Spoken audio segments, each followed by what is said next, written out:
Hi everyone. So my name's Kirsten, Geekie. I am the fan young audience champion. So I'm very much here to support, advocate, thank you, champion, and offer any consultation to people who want to run young audience activity. And for that, across the BFI fan membership, young audiences is anyone under 25. I am particularly interested in family and children audiences though, so if you are thinking of setting up that activity and you need some support, then please do get in touch. My contact details are in the delegate pack. And so for today, I will be joined by three really interesting panellists. We have Claire Horrocks from Exeter Phoenix, and Claire Shaw from Cinemagic here in Northern Ireland, and they'll be talking about family and children activity that they run and the highs and lows, challenges of that. And we also have Oliver Mantell from the Audience Agency, who is going to give us some really interesting data and insights into, is this potentially a growing audience post-COVID? And the word there is potentially. ... We'll find out more. So yeah, as James said, we're going to do 3 presentations and then we'll do a big Q&A afterwards. So please do save your questions for then, either put up your hand or use Menti. So let's get going. It's the last session. Let's keep it tight, and we'll start with the data. Oliver. That was very definitely a kind of like, we'll have some data, but not too much. Let's see how we get on. Okay, hi. Yes, as mentioned, I'm Oliver Mantell from the Audience Agency.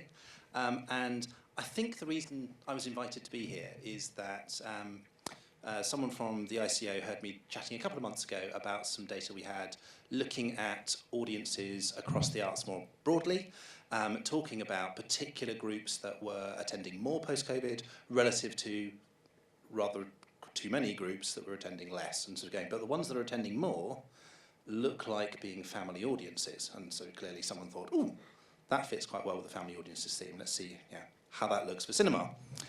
But of course, people are strange, aren't they? People are complicated and difficult and knotty. And so once I got into the data, it's not quite such a straightforward, happy, uplifting story as that. Sorry. But I will do what I can. So this is me doing my kind of as upbeat a data turn as I can in the context of people being a bit tricky. So I'm doing this based on 3 sources of data. We do a big nationally representative panel survey called the Cultural Participation Monitor, and that looks at the population as a whole and asks them what they do and how they respond to that, and drivers of it, what their attitudes to cost of living, of COVID, various other factors sat behind it. So there's a big bunch of survey data towards the end, but most of what I'm going to be saying is based on data from something called Audience Answers, which collects ticketing data and analyses that and looks at, what are the patterns within that kind of purchase data. And what we've done, because we collect it for hundreds of organisations, but we've picked a set of 255 organisations, to be precise, who we had really good consistent data for across 5 years. They've never been shut in that period, apart from the obvious. And that we knew it was a nice, clear data set. And of that, we then searched for any event title that had a sort of film classification in it. So did it have kind of space, open brackets, either U or PG or whatever, close brackets at the end of the name. So it's not all film, because some people will code stuff differently, but it's a big chunk of thousands and thousands of records about film. And also, we have used, and this is where I find out which way to use the clicker, our segmentation model, audience spectrum.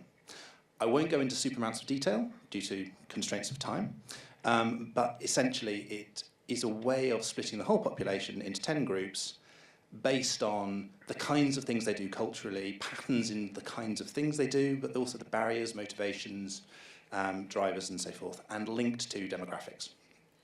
So broadly speaking, we have a bunch of people in the orange who tend to typically attend more, a bunch of people who typically attend moderately in the kind of yellowy greeny colour, and groups that tend to, on average, attend less in the bluey colour. And there are different patterns of types of things people do within that, which I will touch on when we get to them. So big picture, yes, we are seeing some of these groups attending more, some attending less.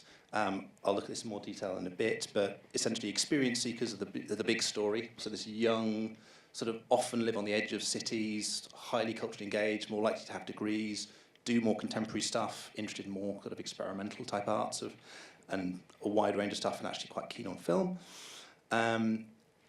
And there are some groups that have really notably dropped. Those are the ones with the white arrows. So commuter land culture buffs, big, really big group, traditional cultural attenders, relatively older, more affluent, commuter belts of like the home counties and the big cities across the North and Midlands. They're a mainstay of lots of cultural venues, and they are really, really not turning up post-COVID. And then there's the middle engaged group, home and heritage, who are more rural and older and more traditional and less culturally engaged. And if we thought that group was bad, that one's even worse. So that's sort of the headline picture. So when we look at who's engaging in what in terms of film, we figured that it's important to look at which films, so we split out those different age classifications, but we also looked at actually what stuff's being programmed, because one of the things we've seen is programming has changed quite a lot in post-COVID, as much as actually who's attending. And whereas we've always thought that there was an underserved opportunity around family audiences, if we look at what's being programmed, it feels like programming has gone backwards in terms of these groups as opposed to forwards. Now I should flag that the data that goes into these is, generally speaking, mixed-use arts venues. So it's arts centres, it's some independent cinemas, but largely sort of places that do all sorts of arts, including film, as opposed to just purely film venues. So it may be different in your individual circumstances. But what we're seeing is essentially a bit of a drop in the PG and U in terms of volume, a bit of an increase for 12A and 15, and actually quite an increase, albeit at much lower levels, for the 18. And if we look at the picture for sales, it's kind of similar, except that where we've seen the big jump 15 and 12A, the sales don't quite match it in terms of the scale of the jump. So there's more events, just a little bit more empty. Which again, could flag there is that opportunity around family programming and family events. However, sales haven't been bountiful relative to previous levels for those either. Now, this is where we get to, if like, the main slide. There's one big, slightly messy, scary-looking graph. I will take you through it gently. It will be fine. Trust me. But when I say it's kind of scary-looking, look at that. Have you ever seen such a tangle of lines? But trust me, it does make sense. So what we've done is, rather than having each line being a different age category, we've put the age category on the bottom, so basically you're going up with age as you go across, and each line is a different type of audience, so a different sort of demographic or social group. And then the other scale is the absolute number of tickets that have been purchased by those groups relative to 2018, so the latest year relative to 2018. So what we're seeing is anything that's above 0, that group for that age category is buying more tickets. You will notice there aren't that many above 0. The ones that are below are obviously down. So I think there's probably 4 key things to pull out of this. So the first one, if we just focus on the dashed lines that are above 0, we've essentially got 3 different groups. So ignore the top one for now. The next 2, we've got the groups called Trips and Treats and Frontline Families. Now, these were meant to be the good news story, and they still kind of are. But these are the ones we've seen engaging loads across the arts in general, compared to before.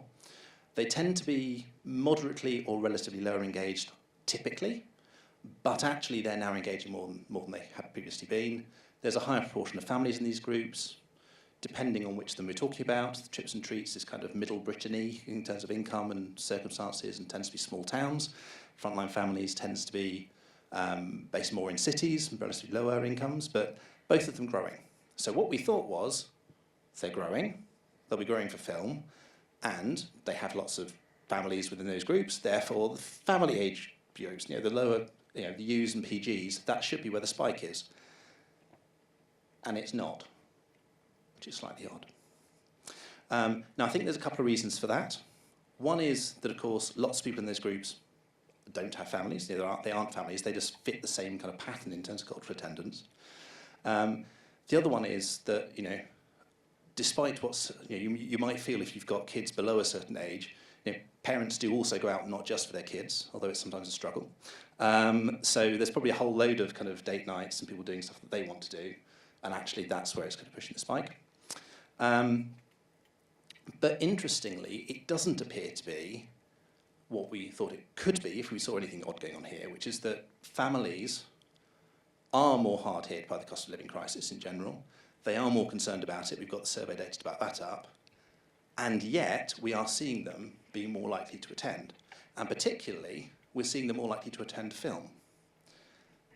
And what gets really weird is that families who tell us that they're feeling worse off than they previously were are more likely to be attending more than any other group, which is kind of paradoxical. You'd think if you're feeling really badly off, then... But it seems like the cost of living crisis is pushing families in towards film as opposed to other activities. And there's a whole, you want to do stuff for your kids, you want to engage your kids, you want to do things which is kind of still happening. But clearly, there's also something about those family groups wanting to go out and do stuff for themselves and for stuff which isn't just family programming. So, that's that group. We can see all these big jagged lines at the bottom where it's various groups that have just dropped really heavily. And where you're probably seeing overall numbers down, it's probably largely caused by these groups. So the home and heritage, community land culture buffs I mentioned earlier, the kind of relatively older, more rural groups. Dormitory dependables is kind of really interesting because they're holding up really well. It's that big sort of almost brown, sludgy coloured green line. They're holding up pretty well above the age of 12. But for kids stuff, they're down. And again, I wonder, and I don't have proof of this, but it's worth looking for it and or feeding into your own research if you're doing any audience research. I think there's something about a bit of a generational split, that people are maybe less likely to be attending with grandchildren. And I think we're seeing echoes of that pattern across different art forms, including panto and various other things. So I think there might be something there where the people in the older end of that age range may be attending less with children than they were 5 years ago. So I think that's part of what's going on there. It's kind of a curious picture. And the big exciting story, I guess, is experience seekers, who are a relatively smaller chunk of the population, but they're more likely to be into things like indie cinema, and their numbers have absolutely leapt since the pandemic. They were one of the first out of the box blocks when it came to coming back. They were really kind of keen to engage lots of art forms quickly, but they're still going. Lots of them have been hit hard by the cost of living, but cultural engagement in general is important enough to them that they push through anyway. So they're much more likely to tell us in surveys, yes, I'm really worried about the cost of living, but no, I'm not going to stop doing stuff. So that's a kind of an interesting scenario, but you can see that group's really, really prominent, and of all of them, they're holding up best even at that youngest age range. So although we're seeing that for the youngest age groups, no one is above the line of where they were, so they're all kind of below for the first two categories, you can see that some of them are relatively much closer to the line than others. And that tends to be experience seekers and low engaged groups are the ones that have held up really quite well. So that could be quite good news in terms of engaging a really broad audience, a really sort of socially inclusive audience. And we do see that film manages to reach parts of the population that other art forms don't. So there's like a 15% of the population who only attend film relative to any other arts activities, for example. So that's kind of a real opportunity there. So yeah, so that's the overall big picture. You could finesse it if you're looking by number of events, because we saw the number of events had changed, but we won't go into that now. I'll leave that with you to look at on the slides. The picture is basically the same. It's just that it changes at the far end because there are fewer events. So, in summary, we've seen an overall drop in sales for all film sales of between a quarter and a third. And we've seen less family programming. So there's been a bit more of a push towards those kind of 12 and 15s. Really quite notable swings. So the two youngest groups, down a fifth, down a third. But oddly, families are more likely to go to film than other groups. So 58% of people who have children in the family say they're likely to, they have attended film the last year, compared to 48% of those that haven't. So the family segments, as we sometimes call them, have grown, but not for family work, which is weird. But film engagement is holding up amongst worse off people and low engaged groups, and indeed they're more likely to attend it than other groups, as mentioned, despite the fact they're more impacted by the cost of living. I should say there's a new wave of this data coming out very shortly. It's literally finalising completion about now. So we'll have that very soon. But we'll see how that picture's updated in the last few months. But yes, but it's not specifically for family stuff. So I suppose we're saying overall, yes, there's been a bit of a shift in who's engaging, but also what for. This is what we're seeing at an aggregate picture, but it's always worth checking this against your own particular audience, not least thinking about your own particular area and how that might be, affected by that. But hopefully that's a taste and an overview. Good afternoon. Thank you so much for inviting me here to talk about this. So I'm here to talk about children and families from a venue perspective.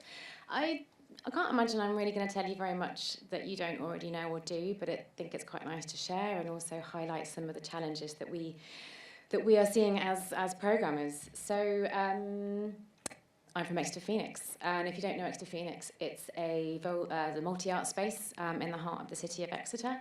We do an awful lot of activity from kind of gigs, live music, theatre. We've got a really great galleries programme, obviously cinema, and we do comedy workshops and so much more. Although I thought we did a lot, and then I was at the talk about Lee Film Factory, and I think they smash whatever we do. But 2024 is our 25th anniversary, which is something we're quite excited about and looking at celebrating.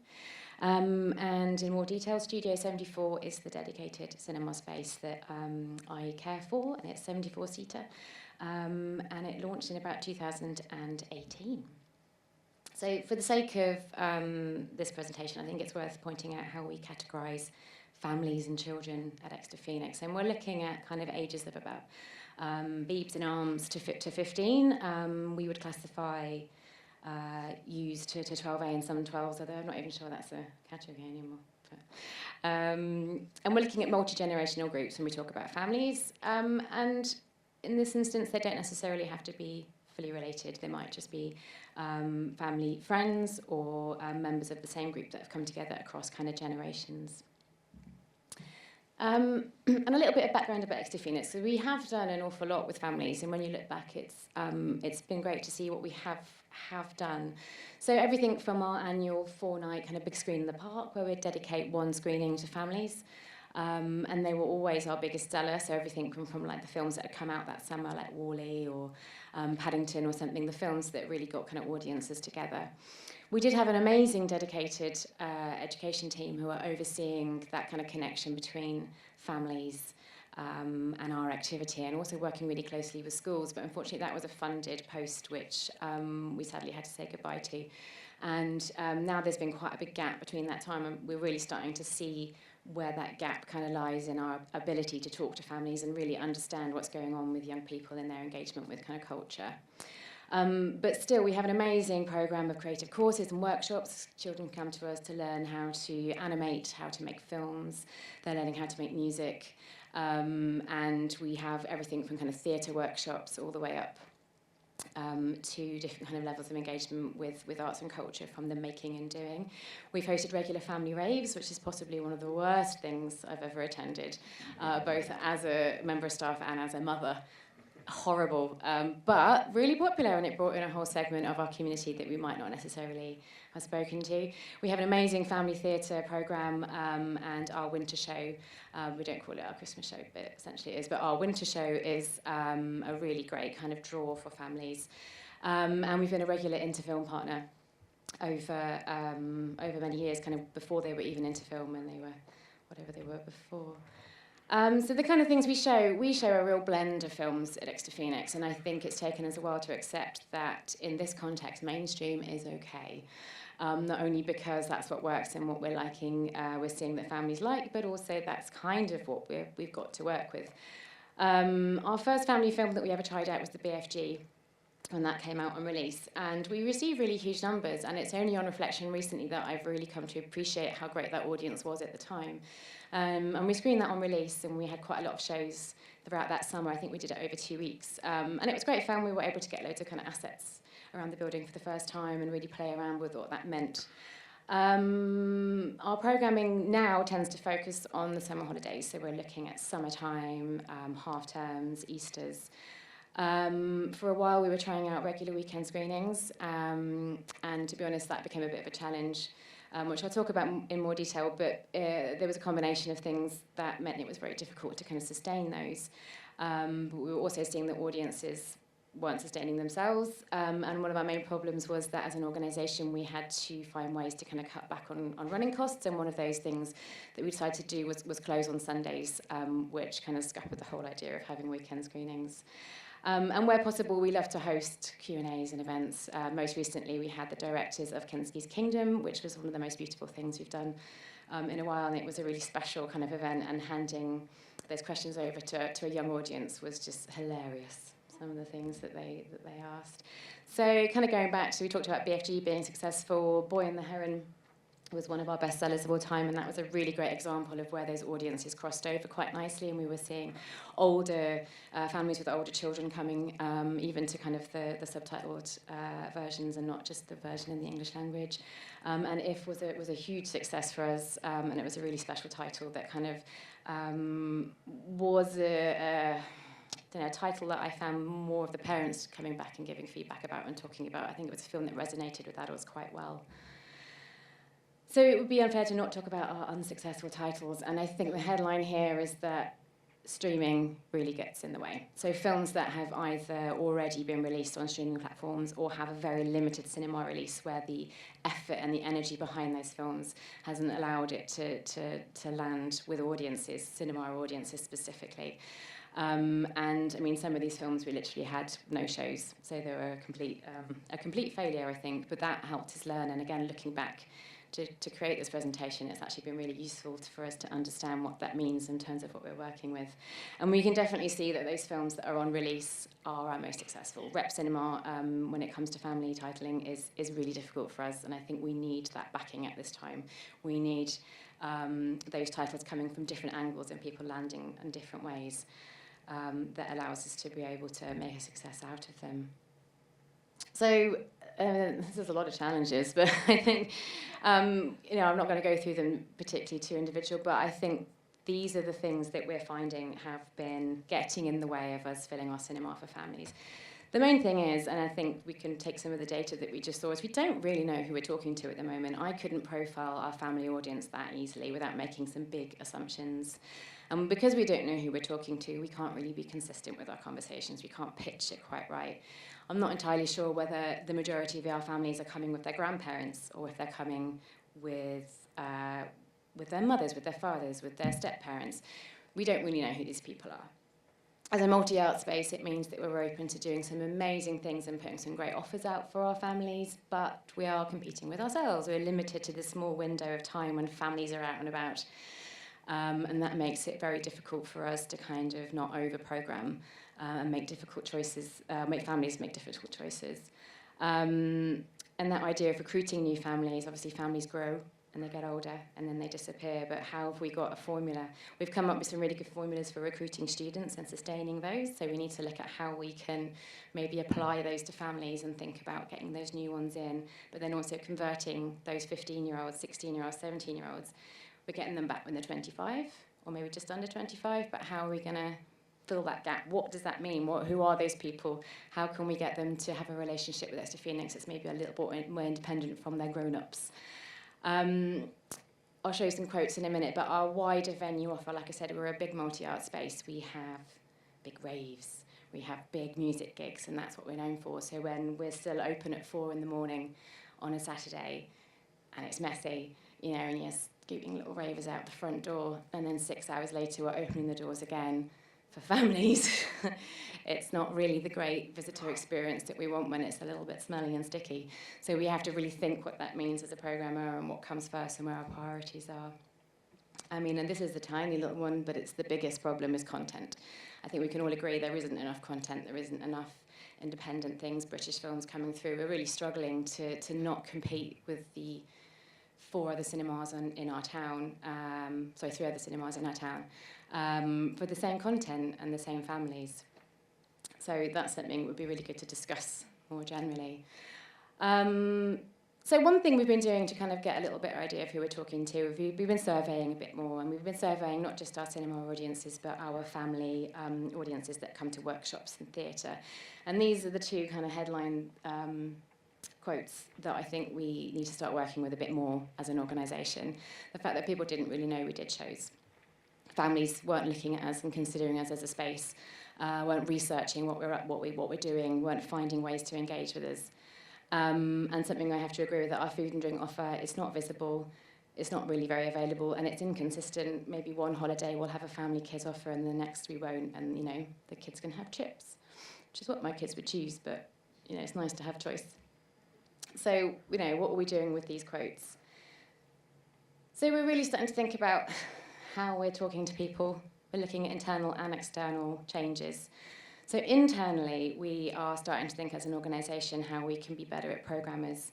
We're looking at kind of having a sub-programming group which focuses just on families and young people, mostly so we can not dictate what each other's doing, but we can be aware of what each other's doing. As programmers, we're all programming at a very different pace. The film programme is kind of like 6 to 8 weeks ahead at best. Our theatre programmers are already planning kind of April, Easter. So it's kind of getting a feel for what those are, what themes are they working with, and planning further ahead. So just being a bit kind of cleverer, a bit more strategic about those events and being better prepared, which can only arm our marketing team and our box office team a little better. We're still surveying families and we're still asking them questions about their visits and their stays. But as a result of that, we've been able to establish a bit of a kind of consultancy group. And I think, to be honest, the consultancy group are brilliant, have been really helpful at making us think about our offer from their perspective. But they are what I would describe as a typical kind of cultural finding set of mums, mostly, who are making those decisions, and they have opinions and expectations of coming into a cultural space like ours. So that's something we need to expand and really think about, and maybe get some families in there that wouldn't come to us and get their opinions and a better understanding of their kind of motivation for entertaining their own children. And we're also working with home education groups and establishing like a bit of a better outline of things for them to come and do and meet, because they want to get out of the house and meet with other home ed groups. So we're looking at what we can do for them. It might just be something as simple as like a film club to start with, and then go from there. But externally, we're looking at more consistent ways of talking to our families. Again, things you probably are already doing, but being more consistent with our mail outs to families, which is something we've not been very good at. And really thinking about what those items are that we're putting in, and not using the same images for our workshops, and making things a little bit kind of more enticing. Being a bit more targeted about when we do it. Too soon and families aren't ready to think about the holidays, too late and they've already made their decisions and missed out. So really looking at and thinking about when families are making their plans. And also just being a bit more visible on our website. There's still more work to be done, but making it really easy for families and young people to come on and think for themselves and have a look at what we've got and make decisions about what they might want to come and see and inspire them. Just to end, I just wanted to kind of highlight a few things that we've found have made a difference to our audience experience. Again, really simple, but just having some better concessions and a better spot in our building at the point of box office sale, as well as just behind the bar. So something really obvious, but we've kind of got a small little box office space. So it took a little bit of thinking about how we might do that and the kind of things we would sell that are maybe a bit more in line with our kind of Green Phoenix initiative, things that are locally sourced. We cannot sell enough of these little packets of fizzy bear gums. I'm not entirely sure it's not a member of staff who's actually buying most of them, but they're being sold. So that's something. And we've really improved the visibility of our relaxed screenings and the way we share what that is. And just a few little simple shifts of outlining what to expect and how we list that on our website and how we list that in our mail outs and saying we now do these relaxed screenings. And we've seen over the last couple of holidays those relaxed screenings have been the most popular and the most well attended.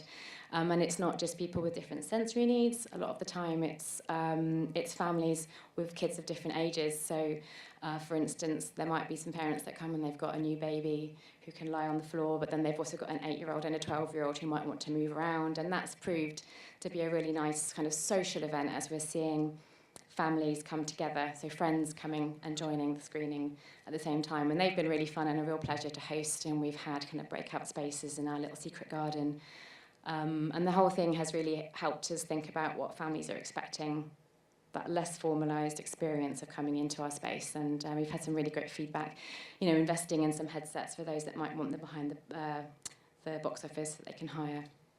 And my little hidden gem of success has been joining forces with the PTA of a couple of schools, and just finding that influential parent who has the control to share information. So something we've been trying with a school called Stoke Hill, who are one of our biggest bookers for our winter show. So they come as a school. So we know that the chances are, if they've come as a school, they're not going to come as a family. The parents aren't then going to spend £40 on a family ticket to come and see a show that their child has already watched. But they might come back because their child has a relationship with us, and they might come in and watch a film instead. So what we did was we offered them 50p of every ticket sold under the Stoke Hill ticket kind of option, and that meant that as a result they were willing to not only put a little mail out to all the families, they were happy to put WhatsApp chats out to every class.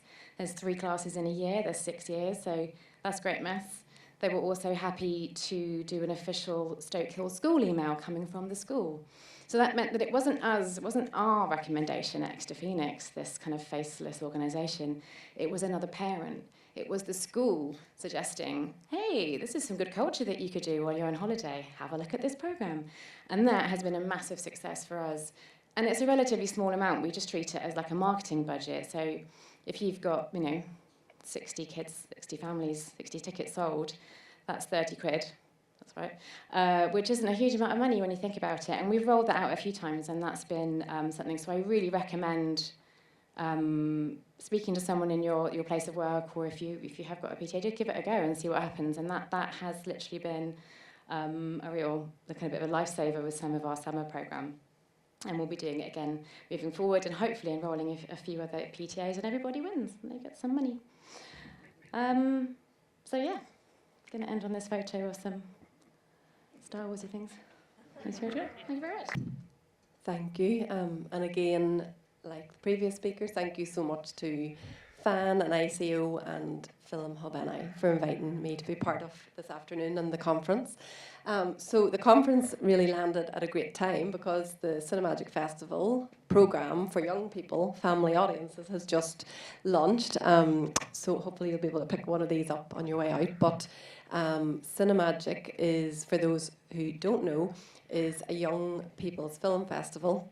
It's based in Belfast, and our sort of main aim is about engaging young people and families and young audiences that really go from 0 right up to 25.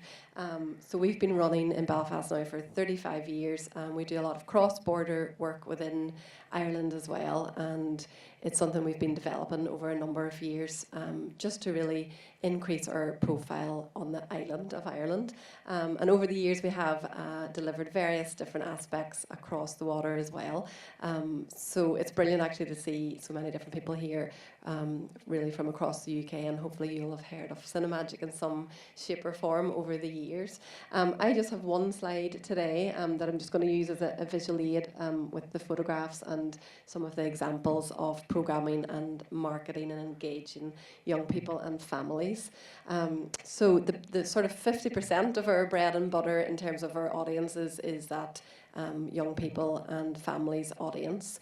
And then very, like what Claire was chatting about as well, we are sometimes our biggest competitor because we're a film festival. We don't have a dedicated venue, but we're on very much at one time of the year, although we do deliver regular programming throughout the year. But our culmination of our events really is the month of October, September and October.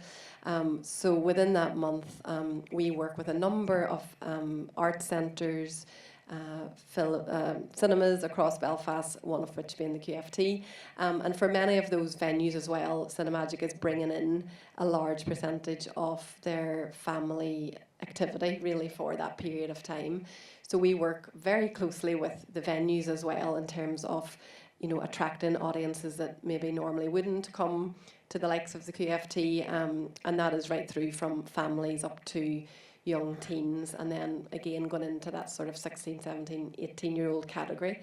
And I know with BFI over the last couple of years, that 16 to 25 category has, in terms of young people, sort of refocused back down to the sort of under 16s. So we run a huge amount of specialised cultural independent film opportunities, which really was the aim sort of Cinemagic when it was first set up in terms of introducing young people to completely new forms of cinema that they weren't getting to see in their local multiplex, and bringing young people together from different backgrounds through film, and whether that be through film exhibition but also through accompanying skills development opportunities and education programs and training and filmmaking as well. So we have found over the years that yes, the exhibition is a huge part of what we deliver and is our bread and butter, but the thing that has sort of opened up our audience engagement and sort of increasing the layers in which people can get involved in is the accompanying activity that comes with the film screenings. And we can really tell, even just, officially and, through statistics and surveys and anecdotally that, there are so many children that come through Cinemagic at age 4, 5, 6. And for those of us at the festival that has been there a long time, I've been at Cinemagic over 20 years, we can see those 4, 5, 6-year-olds now coming through as 15-year-olds, as 18-year-olds. They're coming to the cinema with their younger siblings. They're now not with their mums and dads and grannies, but they're coming back as cinema attenders, themselves. They've also joined young programmers groups. They're getting involved in film production. They're just going to the cinema as a sort of rounded individual, going to, choosing to go to cultural cinema and independent cinema, having come through a lot of Cinemagic programs from a young age, and also a lot of the associated festivals and venues in Northern Ireland who provide such a rich amount of content really for young people. And I think Northern Ireland really is a leader in that field in terms of, programming for young people, young audiences, and we really do find that is a big segment of the overall audiences who go to things. And in relation, I suppose, to COVID and that sort of breakdown and being able to go out to things, we actually found then that engagement amazingly did continue online for exhibition and for cinemas, but just in a different way. And we found that it was a brilliant way to actually approach audiences who maybe hadn't tried a cultural film before. And we actually worked with QFT. Cinemagic launched its own sort of player, and QFT launched an iPlayer type of system during COVID. And it was incredible, in fact, how many educators, parents, teenagers were actually being introduced to different types of films just online throughout those couple of years that they normally maybe wouldn't have actually physically gone to the cinema to see. And it was a brilliant chance as well for us to exhibit content that was made by young people. So, you know, the talent out there from young filmmakers and emerging directors, we were able to, instead of coming to the QFT, for example, to see those movies on the big screen, we were able to put those on and curate them online throughout that period. And it was a brilliant way then for people, you know, to see that content that they may not have otherwise got to see. So in relation to some of our challenges, I suppose, that Claire touched on as well, it is just that engagement and sort of creating that loyal audience and that follow through, I suppose, as well, in terms of coming back when kids have grown up a little bit, because although young audiences is our bread and butter, you know, the 5-year-old becomes a 10-year-old, the 10-year-old becomes a 15-year-old, so you're constantly having to sort of re-engage with each segment because they grow up. But it is great in that regard that we have activity, you know, and content right through from the early years up to the teenagers and the student age group, or, you know, that sort of early age group when people are going into employment. So we do find that, you know, they are returning, and that is a big challenge, though, at the same time, to really sort of keep them after they've come through the family movie on a Saturday morning kind of programme. But it's brilliant since so many families have lots of siblings and whatnot, and you can see those coming through even as recent as the summer. I'll touch on our young programmers and consultants programme in a moment, but you know, there's a lot of families who have older kids now and they've come through things, but they've got little younger ones that want to join up and sign up, that are just, you know, waiting to sort of join the ranks sort of thing. So yeah, one of Cinemagic's initial initiatives, I suppose probably over 30 years ago, was what we all now know as young programmers and young consultants, but it's something that Cinemagic prides itself on. And one of the very first activities that I was involved in when I joined Cinemagic was putting together, along with our programmer, a series of films that the kids could consult on and review and debate over the summer. And they are movies that we get submitted to the festival every year for a particular in-competition section of the festival. All independent cultural films, the vast majority foreign language films, and introducing kids to those. And it is incredible, actually, that over the years, it's the kids don't really blink an eyelid at the subtitled foreign language films, and they really do give them a go. And I suppose just in recent years, there's a lot more access through streaming as well to films from, you know, different cultures. They're used to, you know, seeing films from different storytellers, and that whole cultural diversity thing is brilliant because you can see that through film. And we had always found then it was maybe more the educator or the parent that we were trying to convince about coming out to a film with subtitles, or something that seemed more specialised or, you know, unknown.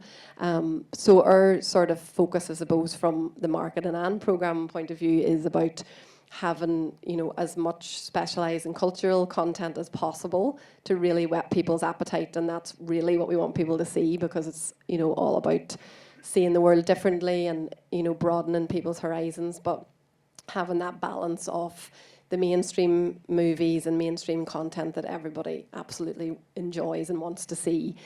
So with our programming, we have, you know, a 50-50 or 70-30 sort of split on that independent cultural content, which is really the sort of flagship content that we bring exclusively to Northern Ireland for young audiences that, you know, they won't have seen before, that they'll see first at Cinemagic, maybe may not see again if they're films that are on the festival circuit, but then also sort of layering that up with movies that we all love, like Roald Dahl, Matilda's the musical, Beetlejuice, all of the big Disney favourites and all the rest that are such a brilliant way of, you know, introducing kids at an early age, I suppose, to coming to the cinema. And my first cinema experience, which is one of our initiatives as well. So then the hope is that they come back and they'll try something new and try something different. But over the years, we've been really pleasantly surprised at how, especially within Belfast, the audiences do risk, you know, try risky titles, and they do like trying something new. But it is just that sort of constant work to really engage them. So the ways that we do that, are, as I mentioned, through our Young Consultants programme. So that's one of the photographs at the very bottom.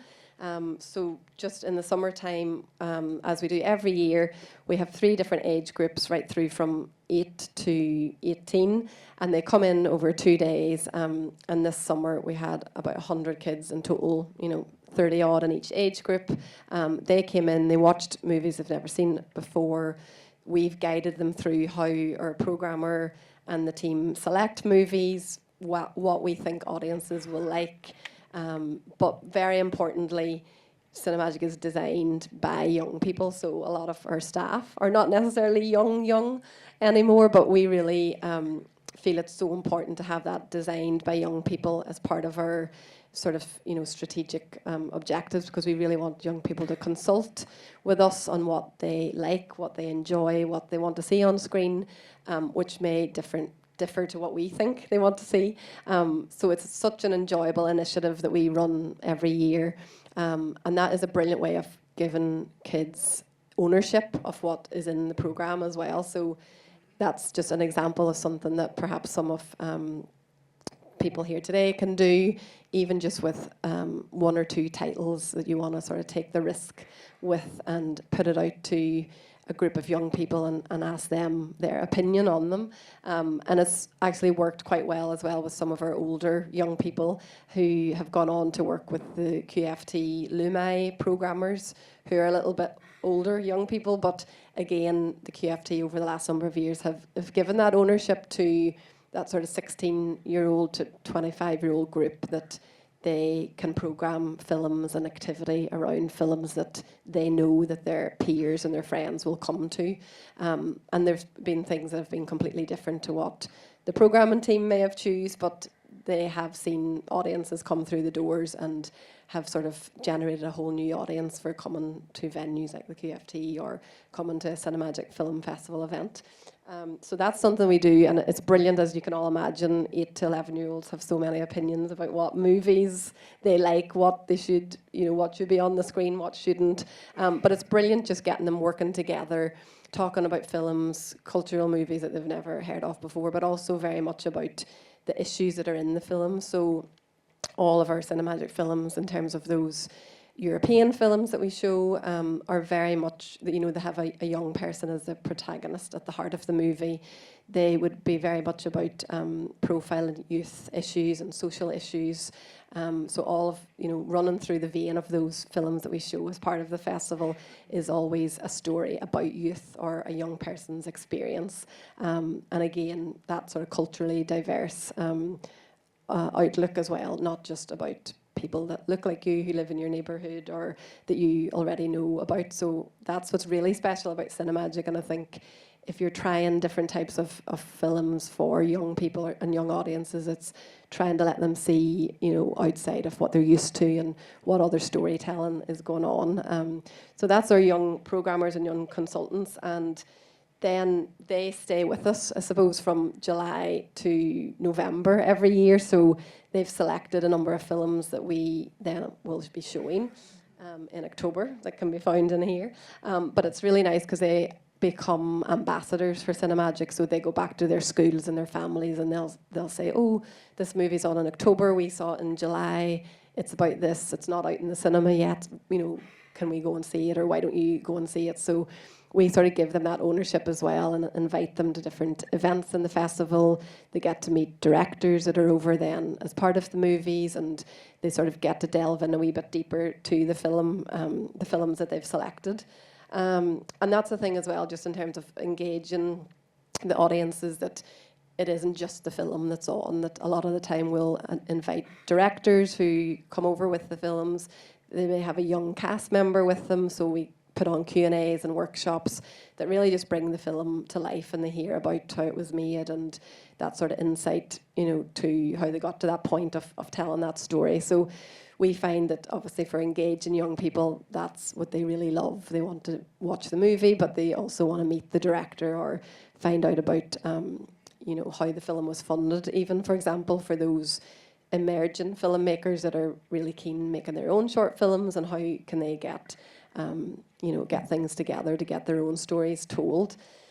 So that's the Young Consultants Programme, and then the one above that just is how we've sort of integrated live events and theatre and literature into the film exhibition side of things as well. So last year we had a big focus on the Moomins and looked at the work, the author, and also then had like a production and a theatre performance. And you can really, we could really tell that little 4 or 5-year-olds were just so enthralled by that. But then afterwards we had the director of one of the Moomins TV series there to talk about the making of the animation, and then the sort of live theatre aspect of it as well. So it sort of added a number of different layers to just a film screening, for want of a better phrase. And then again, with our launches and our events, we really encourage young people to be sort of front and centre. We get young people involved in marketing the programme. Coming into the QFT, we're always asking them, can we use your screen to do a photo call or filming, and even, venues that are multi-arts venues. It's a brilliant way just of even engaging the media and press and getting young people involved, because it's for them and it's about them, and everyone likes to see a cute little young person promoting, the activities that are on offer in their local cinema. And then the whole intergenerational aspect, like that is something that we really see at Cinemagic, and again that we just love, because it's that whole nostalgia of going to the cinema, parents who are bringing their kids to the cinema to see like a classic movie that they went to see when they were 10, or then grandparents, having that joy of bringing their grandkids to the cinema, and they're looking after the kids when the mum and dads are working, for example. So we do find that with our programming, it is very much for young people in mind, but we're also thinking of all of the generations and how, young people are getting older people revitalised and sort of getting them into movie making and filming and, showing them, the whole digital communication side of things. And then equally, they're enjoying that whole nostalgic aspect to it. So that's, again, I think something I suppose to think about in terms of knowing your audience. Yes, it is parents and kids that are coming to workshops or movies, but thinking about the family as a whole and what the whole family can go to, as Claire was saying as well, with a newborn, a 12-year-old and a granny, for example. But they really do enjoy that as well, and like to see and try something new, again, that the young person is introducing them to. And then finally, there's not a picture of it on the slide, but one of our initiatives in the last couple of years has been our Cinemagic audiences supporting food banks. So again, just at the start of 2022, amid the cost of living crisis, we as a charity wanted to do something sort of in relation to social responsibility and engage in the local community through film, but also supporting the community and helping local food banks. So we just started an initiative where on a monthly basis we would work with the local food bank. So instead of paying for a cinema ticket at £5 or £6, for example, that was waived in return of then the audiences bringing food items to the cinema that we would donate then to the local food bank. So since that initiative has begun, we've generated over 10,000 meals for all members of the community who use food banks.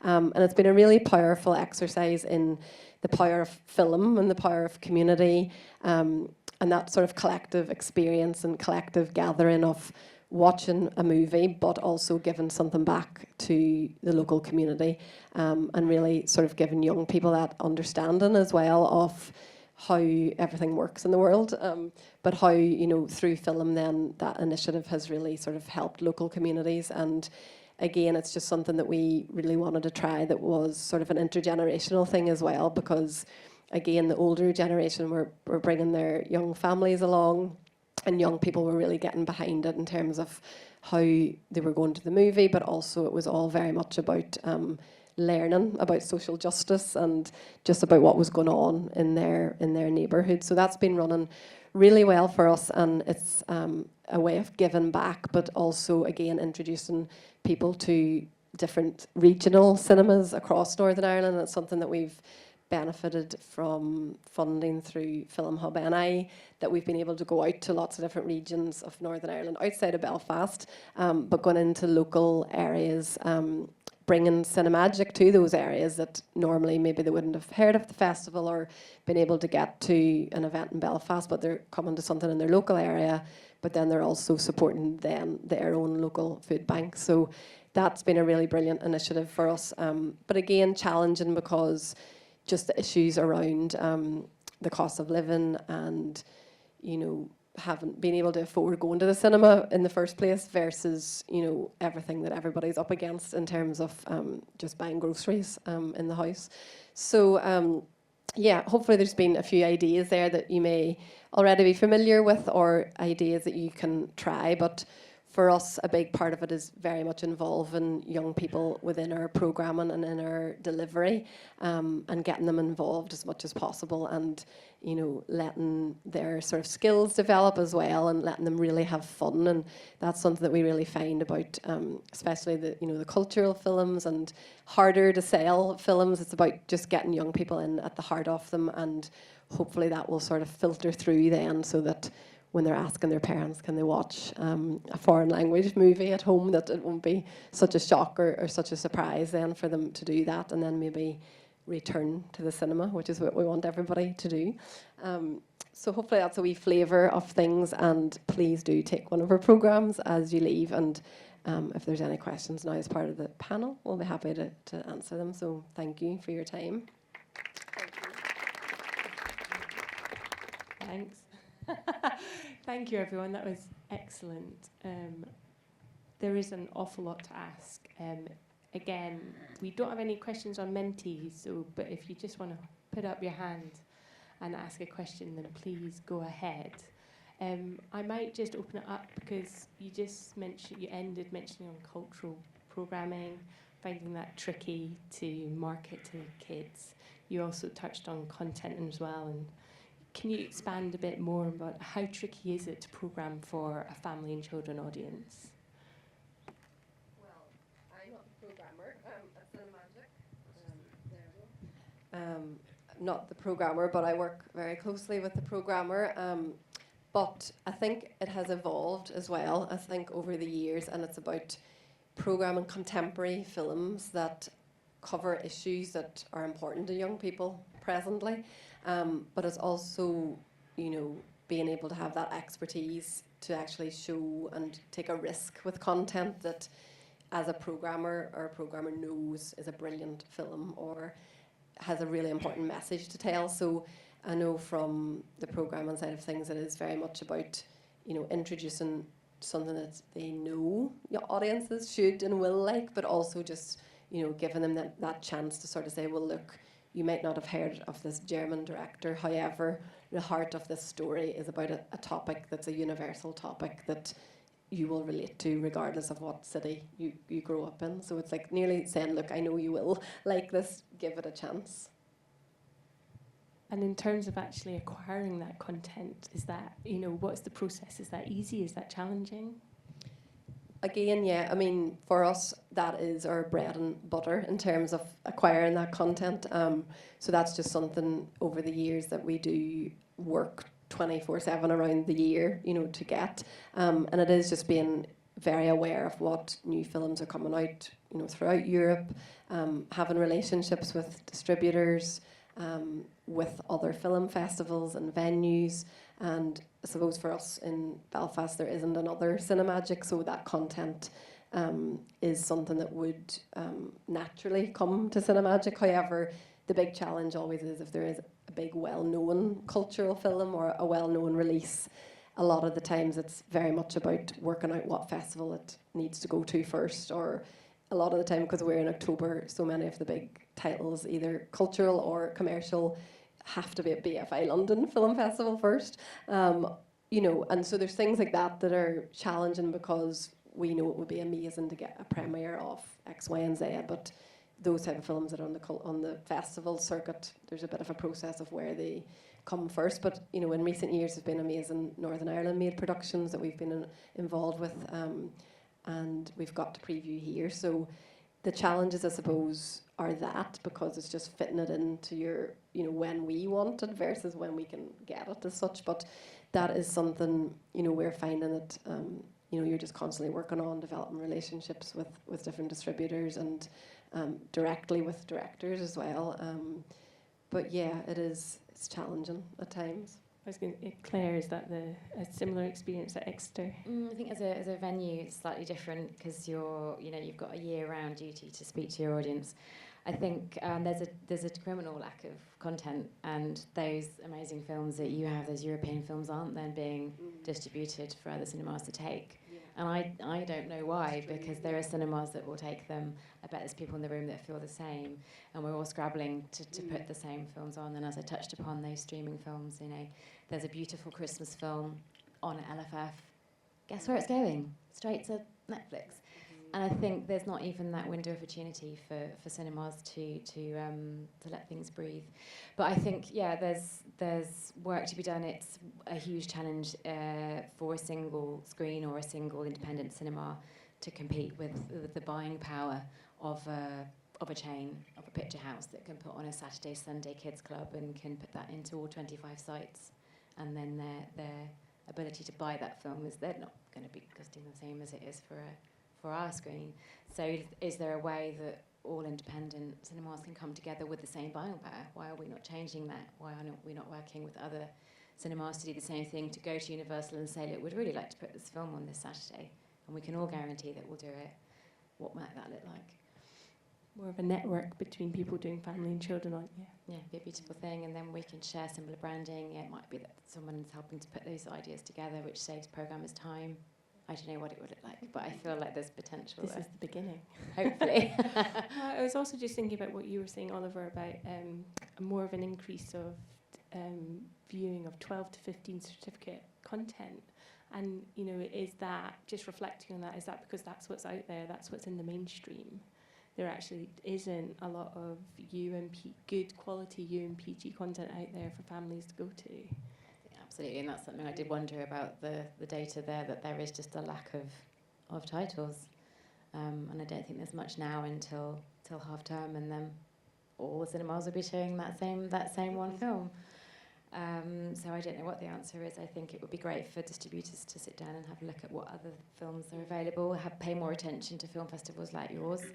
And that's the thing we're lucky about in some ways, because we can say see it first at Cinemagic and only see it at Cinemagic, because it's that one Saturday at 2 o'clock that it's on, and then it'll not be back in the QFT, or it won't be. And a lot of the time some of them are, but nearly we use that sometimes as our sort of marketing tool, like see it, because you'll not get to see it anywhere else. But isn't that such a pity that you can't, because we sort of trail and kind of say, oh, this is one amazing film, it would be down, like people have come to us a week, 2 weeks, a month later to say, that movie that was on in October, will it be in the cinemas, or can I get it? And no is the answer, unfortunately. So I do think that would be amazing, because that film festival content is so rich and varied, but then it's not being distributed to the art house, not even the art house or the commercial multi-arts venues. So that would be something that would be brilliant.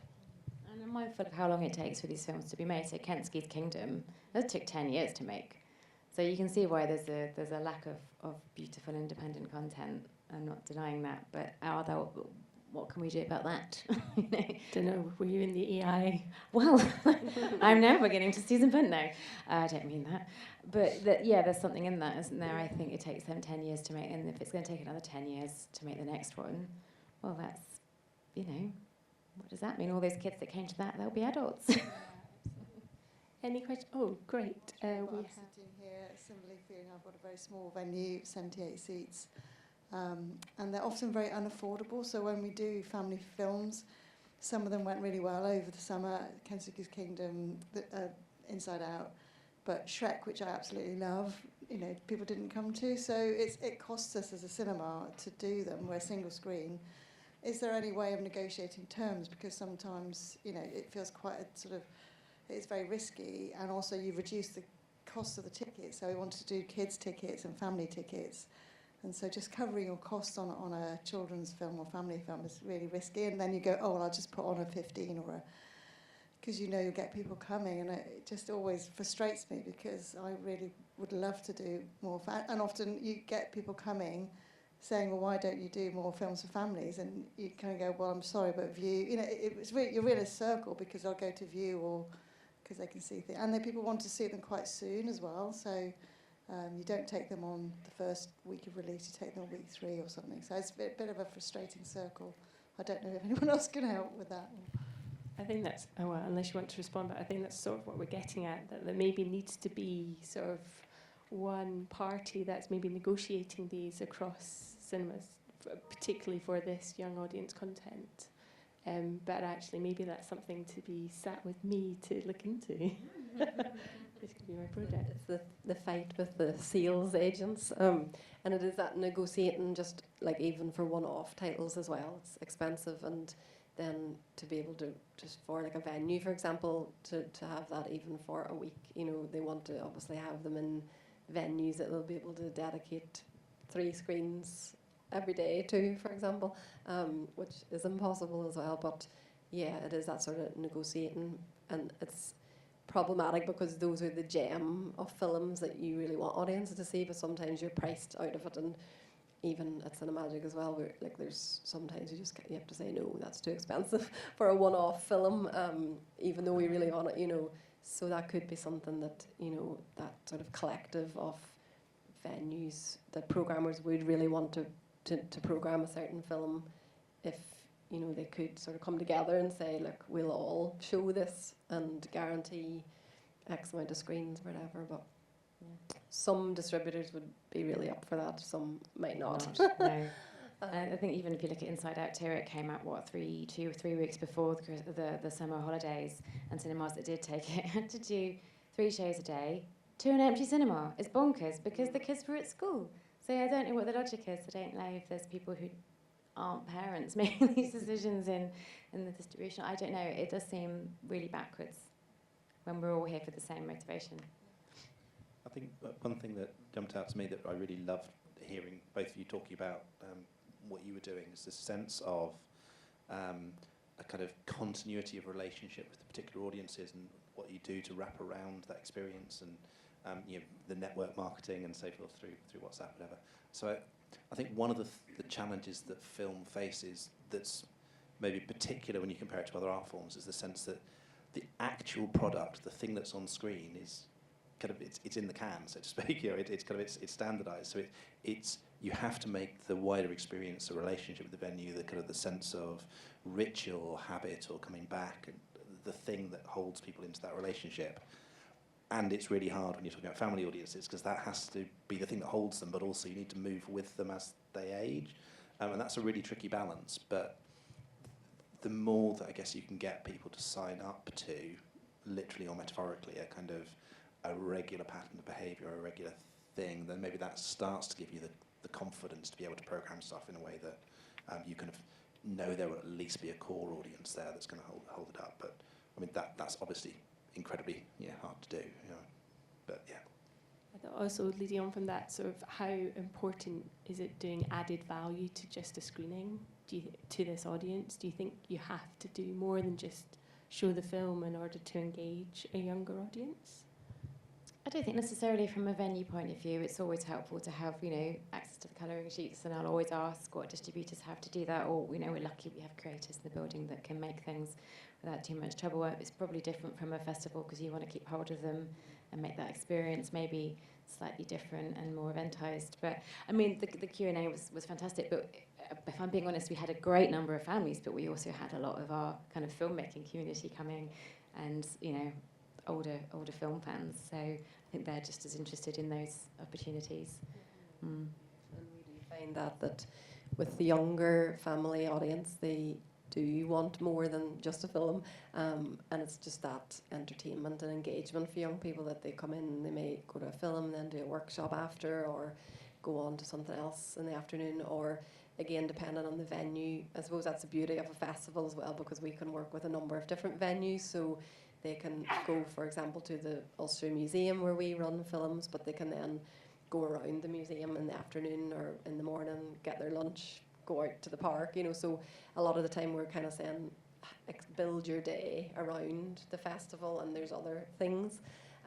But there's a lot to be said as well for just coming to a film and having an amazing experience, seeing something new, and you don't have to have, you know, everything singing and dancing around it. So, yeah, it's just that, again, it's a balance between the age group that you're marketing to and, you know, what that younger audience likes. But then maybe with the teenagers, they do just want to come to a film and don't want to even look at you and just go out again. And you're asking them, oh, what did you think of it? But yeah, it's just, I suppose, finding that balance of what works. But I think that whole added value thing, people just have bigger expectations now as well, that, you know, you get a ticket for something and it's like, you know, it has to be a few things, not just one thing. Yeah, just given the kind of market failure you're sort of describing, and the lack of the issue around content is a really, really big one. I wonder whether there's a bit of lobbying to be done around public funding to make an intervention with distributors. Because historically, there used to be a lot more content. The BFI would have things like Kirikou. You had initiatives like Soda Pictures did an initiative. You had Show Commercial in Sheffield, which Joan here at QFT used to run. And all these things are not funded anymore. So I think this, and from the feedback I've had, and the ICO actually used to do kids' films, but I get the impression that the Audience Fund is not really supporting the family offer, but it is actually in the BFI strategy, this new one. So I wonder whether there's a bit of like collective lobbying around that. And I'll do a little pitch to Cinemagic. Why don't you become a distributor and apply to the Audience Fund on our behalf? Trick into being a distributor for family films. I'll have to talk to a few people. But no, I do remember that initiative that Soda ran, and it was a really enthusiastic team there. And then it just fizzled out, I think, you know, but that would be great. So I used to do the role that Kirsten's now doing, and there is a proposal, and I have talked to the BFI about it, to bring all the distributors together to select a children's film for a month, every month each year, that could be put out for cinemas. So that's working with UK festivals to select children's films. So there is a proposal. There's just, as Maddie said, not the funding commitment or the capacity at the moment, but they are aware this is a big issue, and it's definitely something we're going to still keep fighting for. Yeah, I think I'm going to make that my role for the next couple of months. Can I just say thank you so much to all the panellists, for all of you for being here, and thank you to the ICO and everyone who's put on this last couple of days. It's been incredible. I'm going to stop talking and say thank you. Big round of applause to everyone.